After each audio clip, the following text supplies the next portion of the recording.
Profile মামলা ছিল, গোটা দেশ তার দিকে তাকিয়েছিল এবং ইতিমধ্যে ঘোষণা করা হলো যে সঞ্জয় রায়, যাকে কলকাতা পুলিশই প্রথম গ্রেপ্তার করেছিল, তিনি এই গোটা ঘটনাতে দোষী।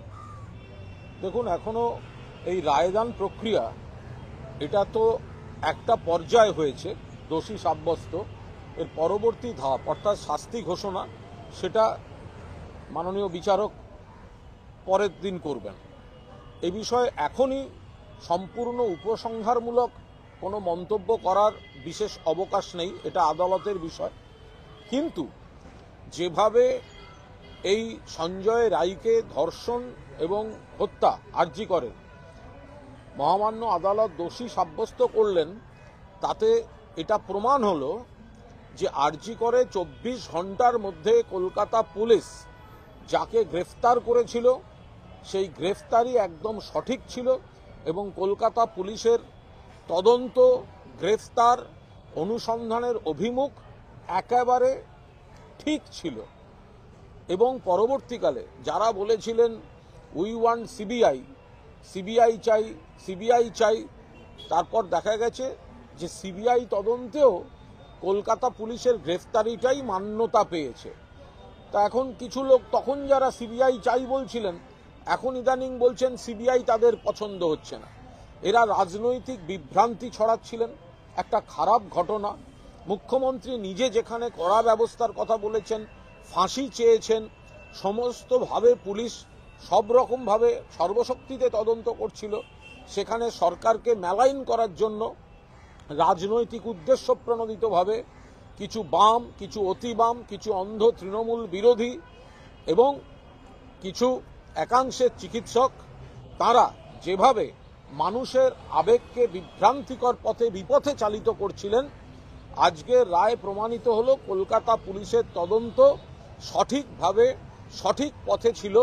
মাঝপথে সিবিআইকে দেওয়া হয়েছিল এবং সিবিআই তদন্তেও কলকাতা পুলিশের তদন্তটাই মান্যতা পেয়েছে। 2, অতি সম্প্রতি আদালতে যখন বিচার চলছে, পুরোদস্তুর বিচার চলছিল শিয়ালদা কোর্টে, কিছু লোক বিচার কবে পাবো, বিচার হচ্ছে না কেন, এইসব একটা বিভ্রান্তি তৈরি করছিলেন। আজ আবার প্রমাণ হলো যে তারা মিথ্যাবাদী, তারা মিথ্যা কথা বলছিলেন, কারণ বিচারটা চলছিল। যেখানে বিচার চলছিল সেখানে সমানে বিচার কবে পাবো, বিচার হচ্ছে না কেন বলে মানুষকে লাগাতার ভুল বোঝানো, এটা কিছু লোক চেষ্টা করেছেন।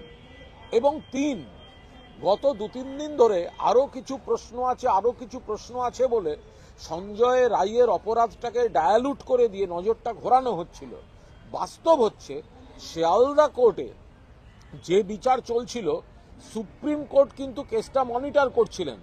যারা বলছেন প্রশ্ন আছে, অভয়ার বাবা মা সহ তাদের প্রত্যেকের আইনজীবী কিন্তু সুপ্রিম কোর্টে ছিলেন এবং তাদের যা বক্তব্য সবটাই সুপ্রিম কোর্টের সামনে রেখেছেন। তাদের বক্তব্যে তথ্য এবং সারবত্তা ছিল না বলেই সুপ্রিম কোর্ট তখন হস্তক্ষেপ করেননি তদন্ত এবং বিচার প্রক্রিয়ায়।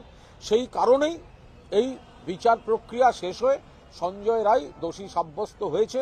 সিবিআই তদন্ত এখনো চলছে, দেখা যাক এর পরবর্তী তদন্তে সিবিআই কি বলে।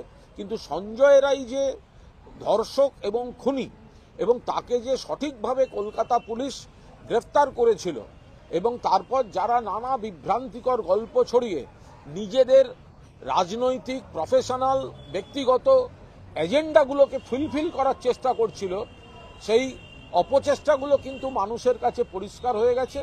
এবং কলকাতা পুলিশ তারা যে দক্ষতার সঙ্গে ভালো কাজ করেছিলেন, ঠিক কাজ করেছিলেন, সেটা কিন্তু এই রায়ের মাধ্যমে আবার প্রমাণ হয়ে গেল। যদিও এই রায় একটা আইনি প্রক্রিয়া এবং এটা একটা মাঝপথে আছে, অর্থাৎ দোষী সাব্যস্ত হয়েছে, সাজা ঘোষণার পার্টটা তারপর হবে।